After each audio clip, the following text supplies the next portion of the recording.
Shalom semuanya, jadi balik lagi sama aku, Kak Cherly. Jadi bulan ini tema kita itu tentang mengampuni.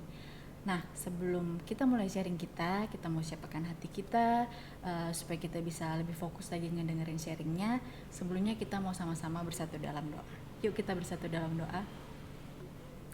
Tuhan Yesus, terima kasih ya Bapak atas penyertaan-Mu dalam kehidupan kami ya Bapak sepanjang minggu ini Tuhan, karena kami boleh bertemu lagi di hari Minggu dan kami boleh menyiapkan hati kami untuk mendengarkan sebagian dari firman-Mu Tuhan. Biarlah Engkau siapkan hati kami Tuhan, biarlah apa yang nanti akan disampaikan boleh kami mengerti Tuhan. Kau berkati hamba juga yang akan membawa, biarlah apa yang hamba bawa boleh memberkati banyak orang. Kami siap untuk mendengarkan sharing ini Tuhan, di dalam nama Tuhan Yesus kami berdoa dan mengucap syukur. Haleluya, amin. Nah, hai semuanya. Jadi bulan ini kan tema kita mengampuni. Aku udah gak bahas lagi apa itu arti mengampuni, karena dari 2 minggu sebelumnya kita sudah ngebahas dan kita udah dengerin sharing dari Kak Vita, sharing dari Kak Ira. Nah, untuk minggu pertama kan dibahas tentang mengapa harus mengampuni. Di minggu kedua belajar untuk mengampuni. Nah, di minggu ketiga ini Kak Cherly mau bahas tentang kebiasaan untuk mengampuni.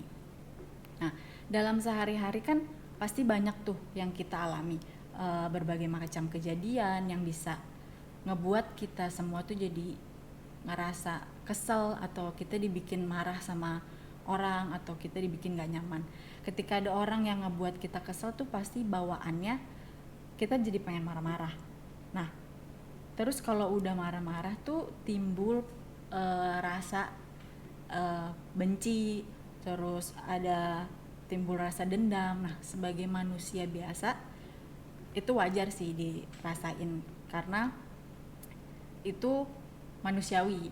Ketika kita dibuat kesal sama seseorang, ketika kita disakiti seseorang, pasti bakal ada rasa benci atau rasa duh pengen gue balas dendam gitu. Apalagi ketika seorang itu tuh ngebuat kita tuh bener-bener sakit hati, pasti ada bakal keluar ucapan kayak nggak bakal nih gue maafin gitu, karena dia udah bikin kesal kita.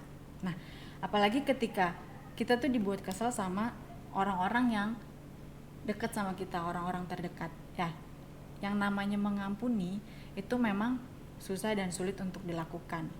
Gak gampang buat kita melepaskan pengampunan kita untuk seseorang. Seperti yang aku bilang di awal tadi, ketika kita disakiti atau kita dibuat kesal sama orang-orang tuh yang bener-bener deket sama kita, pasti kita tuh perlu waktu untuk memaafkan dan mengampuni dia kan. Nah, tapi kita tuh kan diajarkan untuk saling mengasihi. Jadi seharusnya kita bisa belajar mengampuni. Nah, gimana sih Alkitab itu bilang supaya kita bisa menjadikan sesuatu itu lebih mudah untuk kita ampuni? Nah, di Alkitab itu tuh bilang di 1 Korintus 13 ayat 5 bunyinya, ia tidak melakukan yang tidak sopan dan tidak mencari keuntungan diri sendiri, ia tidak pemarah dan tidak menyimpan kesalahan orang lain. Nah, kalau diartiin ke bahasa masa kini atau bahasa yang lebih mudah dimengerti, ia tidak angkuh, tidak kasar, ia tidak memaksa orang lain untuk mengikuti kemauannya sendiri, tidak juga cepat tersinggung dan tidak dendam.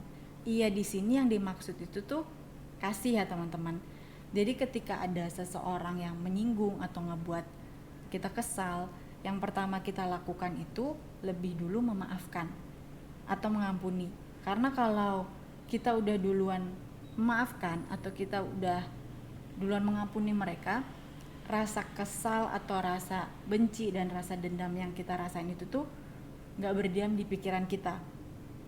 Pastinya semua itu kita jadi ngerasa lebih bebas, lebih enjoy hidupnya, karena kita nggak menyimpan kebencian atau dendam ke orang lain kan.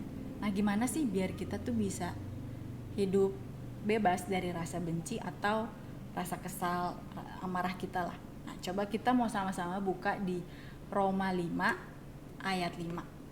Hidup bebas dari rasa benci dan rasa kesal. Jadi Kenapa bisa dibilang kita bisa hidup bebas dari rasa benci dan rasa kesal? Itu karena adanya kasih Allah dalam hidup kita. Ini udah ditulis di Roma 5 ayat 5. Yuk coba sama-sama kita mau baca. Karena kasih Allah telah dicurahkan di dalam hati kita oleh Roh Kudus yang telah dikaruniakan kepada kita. Nah, bahasa gampangnya itu tuh kayak harapan yang seperti ini tuh nggak akan mengecewakan, sebab hati kita sudah diisi oleh Allah dengan kasih-Nya lewat Roh Kudus yang sudah diberikan kepada kita. Jadi sebenarnya masing-masing dari kita itu di dalam dirinya atau di dalam hati kita itu tuh sudah punya kasih yang sudah Tuhan kasih ke dalam kehidupan kita. Tinggal bagaimana kita mempraktekkan yang sudah kita terima. Nah, tentunya untuk mengampuni itu tuh seperti yang aku bilang tadi gak gampang dan itu pasti susah. Untuk dilakukan semua butuh proses, semua perlu dilatih. Nah, kasih. Untuk kita bisa melepaskan pengampunan, kita memberi maaf kepada seseorang yang bikin kita kesel atau yang udah bikin kita gak nyaman, adanya kasih. Tadi di Roma 5 ayat 5 itu karena Tuhan sudah mengaruniakannya ke dalam diri kita lewat Roh Kudus. Nah, yang pertama itu jadi Tuhan itu sudah mengaruniakan kasih ke dalam diri kita. Nah, setelah itu kan semua udah ada di dalam diri kita nih. Masing-masing dari kita tuh sudah punya yang namanya kasih. Terus tinggal bagaimana kita mempraktekkan kasih itu. Mempraktekkan kasih itu tuh memberikan pengampunan mulai dari hal kecil sampai hal yang besar. Nah, namanya pengampunan susah dan gak gampang, apalagi ketika orang itu tuh benar-benar ngebuat kita kesel, ngebuat kita sampai ngerasa gak nyaman. Pasti itu kan gak nyaman kita rasain, dan kita sebenarnya juga gak mau sih punya rasa itu di dalam diri kita kan, karena kita hidupnya jadi gak bebas. Nah, gimana sih caranya supaya kita bisa melepaskan pengampunan itu? Nah, yang namanya pengampunan itu semuanya perlu dilatih. Sama kayak kita suka main gitar. Gimana sih supaya kita bisa bermain gitar dengan baik dan benar? Pasti kita butuh latihan. Kita mau nyanyi, kita butuh latihan supaya kita bisa nyanyi dengan benar dan baik tentunya kan. Nah, sama dengan pengampunan. Untuk kita bisa menjadi orang yang mudah mengampuni tentunya perlu dilatih. Kalau dari hal kecil aja kita bisa mengampuni, otomatis ketika kita dihadapkan dengan sesuatu yang besar, kita udah makin mudah untuk melepaskan pengampunan itu. Kita jadi lebih mudah untuk memaafkan atau mengampuni karena kita sudah belajar dari hal-hal kecil. Nah, di sini aku mau kasih beberapa di sini aku kasih judulnya gangguan sehari-hari yang bisa membuat kita marah atau kesal. Apa aja sih yang bisa ngebuat kita marah atau kesal dari kehidupan kita sehari-hari? Nah, yang pertama itu keluarga. Seperti yang aku bilang di awal, yang lebih berpotensi untuk menyakiti kita, membuat kita marah atau kesal itu ya orang-orang terdekat kita. Nah, apa aja sih yang bisa keluarga kita lakukan yang bisa membuat kita kesal, membuat kita jadi susah untuk mengampuni? Nah, yang pertama itu tuh adanya omongan yang tidak enak. Siapa sih yang mau diomongin sama keluarga sendiri? Apalagi yang dibicarakan itu tentang kita yang tidak baik atau yang tidak benar atau tidak sesuai dengan kita. Nggak ada yang mau seperti itu kan. Pasti dengarnya aja kesel, ngapain sih kok ngomongin gua gitu kan. Terus yang kedua itu aku kasih dibandingkan dengan anggota keluarga lain. Ini sering banget nih terjadi ketika ada kakak atau adik atau misalnya sepupu. Nah, jadi dibandingin. Nggak ada satu orang pun yang mau dibanding-bandingkan ya, karena masing-masing dari kita kan punya kehidupan masing-masing. Nah, yang ketiga itu meminjam sesuatu tapi dirusak. Jadi ketika misalnya kakak dan adik, misalnya aku punya kakak kan, aku pinjam sesuatu barang sama dia, misalnya baju deh. Dia udah berniat baik nih sama kita buat minjemin. Tapi ketika kita dipinjemin, kita tuh nggak ngejaga barang orang itu, kita nggak ngejaga barang kakak kita nih. Jadi ketika dibalikin, barang itu malah jadi rusak karena kita nggak menjaga barang itu juga pasti kan bikin kesel kan, karena udah dikasih kepercayaan nih, ya udah boleh pinjam, tapi ternyata bukannya dijaga baik-baik malah dirusak. 3 hal ini tuh tentunya ngebuat kita kesel. Itu yang dari lingkungan keluarga, wajar sih, tapi nggak boleh kita lakukan karena itu nggak boleh kita pendam dan nggak boleh kita lama-lamain rasa kesel itu di dalam diri kita, karena nanti jatuhnya kita tidak mengampuni. Nah, coba kita lihat di Alkitab, kita di Roma 14 ayat 19. Roma 14 ayat 19. Sebab itu marilah kita mengejar apa yang mendatangkan damai sejahtera dan yang berguna untuk saling membangun. Nah, jadi lebih mudah dimengerti lagi bahasanya jadi gini.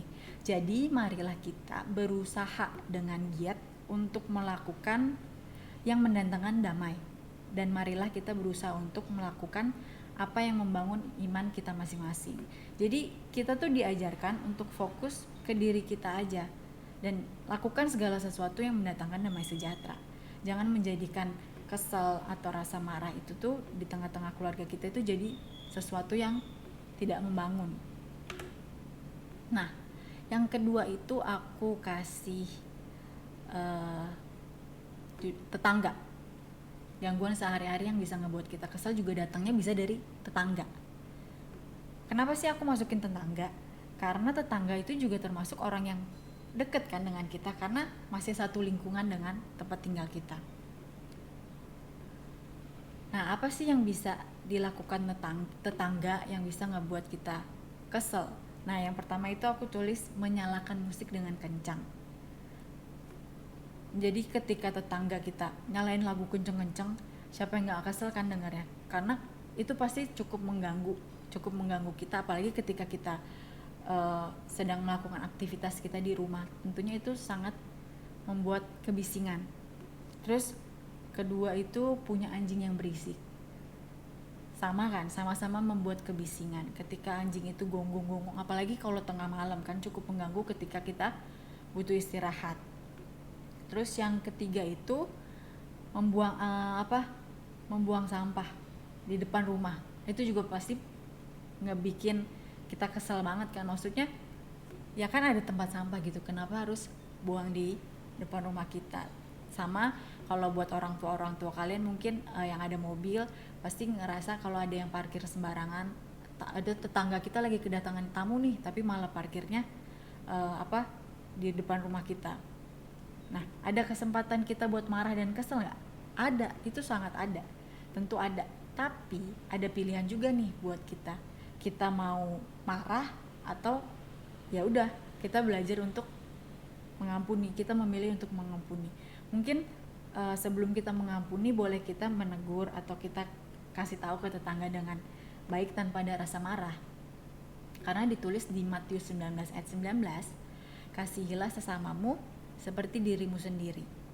Jadi kita pun harus menaruh kasih buat tetangga kita dan selalu bisa memberi pengampunan ketika dia buat kesal oleh tetangga. Jadi diri kita dulu aja yang mulai, maksudnya kita yang coba untuk mengampuni tetangga kita, walaupun ya emang pasti keganggu banget kalau punya tetangga yang rese kan.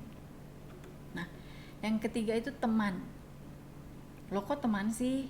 Nah, dalam pertemanan gak dipungkirin deh, pasti ada yang namanya drama-drama atau kejadian-kejadian yang ngebuat pertemanan kita tuh jadi gak enak dan gak baik. Nah, contohnya ketika kita bertemu terus tidak menyapa balik dan berniat untuk menyapa, tapi ketika disapa gak ada respon. Jadi kita udah semangat, ya itu temen nih gitu. Terus ketemu, terus kita kayak ngelambain tangan atau nyapa, ternyata nggak direspon sama teman kita, pasti kayak kesel, kok gue udah nyapa tapi kok nggak disapa balik gitu, terus ngerasa sombong banget sih gitu kan. Nah, yang kedua itu orang yang berbicara dengan nada dan ekspresi yang salah. Nah, jadi ketika kita mungkin sedang cerita nih sama teman, sedang curhat lah sama teman, terus ada respon atau cara bicara dia yang nggak sesuai sama yang kita harapin. Pastinya kita mikirnya, kok gitu banget sih, kan gue lagi cerita. Pasti ada rasa kesel dan bawaannya jadi udahlah gue nggak mau cerita lagi. Nah, yang ketiga itu ketika kita diremehkan sama teman kita sendiri. Yang namanya diremehkan itu tuh pasti akan ngebuat luka dan sakit hati yang mendalam buat kita. Tapi coba kita lihat di Amsal 12 ayat 16. Bodohlah yang menyatakan sakit hatinya seketika itu juga, tetapi bijak dan mengabaikan cemooh. Nah, jadi jangan buru-buru buat kita marah dan kesal dan merasa diri kita tuh paling benar. Tapi ketika kita bijaksana, dengan kita bisa melepaskan pengampunan, pelan-pelan kita bisa kok mengabaikan sesuatu yang ngebuat kita jadi gak nyaman. Nah, tadi itu kan gangguan-gangguan sehari-hari. Aku kasih 3 contoh yang bisa ngebuat atau ngebangun rasa marah kita atau rasa kesal kita. Nah, sekarang yang kita dapat ketika kita bisa mengampuni. Nah, yang kita dapat ketika kita bisa mengampuni itu, poin pertama itu terhindar dari rasa sakit. Nah, di Efesus 4 ayat 31 itu bilang, Efesus 4 ayat 31 sampai 32. Teman-teman boleh buka Alkitabnya ya, kita sama-sama mau lihat apa sih yang dibilang Efesus 4 ayat 31 sampai 32. Nah, segala kepahitan, kegeraman, kemarahan, pertikaian, dan fitnah hendaklah dibuang dari antara kamu, demikian pula segala kejahatan. Tetapi hendaklah kamu ramah seorang terhadap yang lain, penuh kasih mesra dan saling mengampuni, sebagaimana Allah di dalam Kristus telah mengampuni kamu. Aku kasih bahasa yang lebih gampang. Jadi bilangnya hilangkanlah segala perasaan sakit hati, dendam dan marah.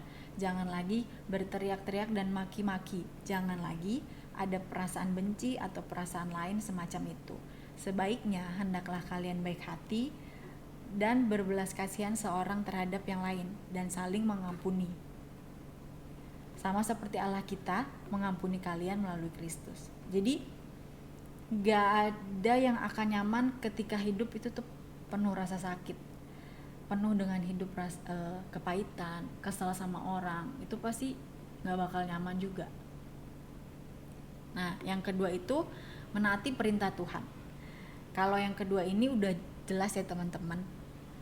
Udah tertulis kalau kita tuh harus menjadikan pengampunan itu tuh karena itu perintah dari Tuhan. Coba kita buka di Kolose 3 ayat 13. Kolose 3 ayat 13. Yang bunyinya, sabarlah kamu seorang terhadap yang lain dan ampunilah seorang akan yang lain apabila yang seorang menaruh dendam terhadap yang lain, sama seperti Tuhan telah mengampuni kamu, kamu perbuat jugalah demikian. Jadi kalian tuh harus sabar satu sama lain dan saling mengampuni kalau ada yang menaruh dendam terhadap yang lain. Tuhan tuh dengan senang hati mengampuni kalian dan kalian pun juga harus mengampuni satu sama lain. Jadi karena kita tuh diajarkan memiliki hati dan sikap sama seperti Tuhan. Ketika Tuhan bisa melepaskan pengampunan, ketika Tuhan bisa mengampuni, maka kita pun sebagai anak-anaknya harus bisa mengampuni seperti Tuhan karena kita diperintahkan Tuhan untuk hidup dengan kebenaran firman. Nah, yang ketiga itu hidup penuh damai. Coba kalau hidup penuh damai itu kita lihat di Ibrani 12 ayat 14. Berusahalah hidup damai dengan semua orang dan kejarlah kekudusan. Sebab tanpa kekudusan tidak seorang pun akan melihat Tuhan. Nah, kalau versi mudah dimengertinya, berusahalah hidup dalam damai dengan semua orang dan berusahalah hidup bebas dari dosa. Jika hidup seorang tidak kudus, ia tidak akan melihat Tuhan. Bisa dibilang juga kekudusan itu gaya hidup orang Kristen. Jadi kudus sama dengan bebas dari dosa. Kalau kita benci ataupun punya kepahitan dengan orang lain, kan itu sama aja kita berbuat dosa. Dan orang yang berdosa itu tidak akan damai hatinya, hidupnya nggak akan damai karena dipengaruhi dengan rasa benci. Karena hidup damai itu tuh artinya nggak menyimpan dendam atau sakit hati. Nah, jadikan mengampuni itu tuh sebagai kebiasaan yang bisa kita praktekkan dalam hidup kita sehari-hari. Ketika kita hidup dengan kebiasaan mengampuni, maka mulai dari hal kecil bahkan sampai hal besar pun kita akan mudah melepaskan. Jadi yuk sama-sama kita mau belajar, kita mau menjadikan mengampuni itu sebagai gaya hidup kita, sebagai kebiasaan sehari-hari dalam hidup kita, supaya ketika kita dihadapkan hal besar, kita tuh akan mudah melepaskan pengampunan karena kita udah terbiasa melepaskan pengampunan mulai dari hal-hal yang kecil. Nah, jadi itu aja sharing aku hari ini. Sama-sama kita mau belajar lagi buat menjadikan mengampuni itu sebagai kebiasaan di kehidupan kita sehari-hari, mulai dari hal kecil sampai hal besar. Karena ketika kita sudah berlatih, ketika kita sudah mulai latihan dari hal-hal kecil untuk belajar mengampuni, untuk melepaskan pengampunan itu dan menjadikan itu kebiasaan dalam kehidupan kita, kita pasti akan hidup lebih damai dan hidup kita bakal lebih sejahtera dan pastinya sangat nyaman. Karena ketika kita hidup damai itu tuh kita bisa lebih enjoy buat menjalani kehidupan. Oke, jadi sama-sama kita mau jadikan mengampuni itu sebagai kebiasaan dalam kehidupan kita sehari-hari. Nah, sekian dari aku, sekian sharing aku hari ini. Semoga sharing aku hari ini tuh bisa memberkati teman-teman yang ngedengerin, dan semoga apa yang sudah aku sampaikan bisa dengan mudah teman-teman mengerti. Nah, tadi kita sudah mulai dengan doa, sekarang kita mau tutup sharing kita juga dengan doa. Kita sama-sama bersatu dalam doa. Tuhan Yesus, terima kasih Tuhan karena kami baru saja mendengarkan sebagian dari firman-Mu Tuhan. Kami sama-sama mau belajar menjadikan mengampuni ini sebagai kebiasaan kami dalam kehidupan sehari-hari Tuhan, karena kami yakin Tuhan ketika kami bisa melepaskan pengampunan dan kami menjadikan mengampuni itu sebagai kebiasaan dalam kehidupan kami sehari-hari Tuhan, kami akan lebih nyaman menjalani kehidupan kami dan kami boleh memiliki hidup yang damai sejahtera. Terima kasih Tuhan, biarlah kami nanti boleh dipertemukan lagi di minggu-minggu selanjutnya. Berkati kami selalu Tuhan dan lindungi kami selalu. Biarlah penyertaan Tuhan selalu hadir dalam kehidupan kami. Terima kasih Tuhan, di dalam nama Tuhan Yesus kami telah berdoa dan mengucap syukur. Haleluya, amin. Oke, happy Sunday semuanya. Terima kasih, sampai ketemu di pertemuan selanjutnya.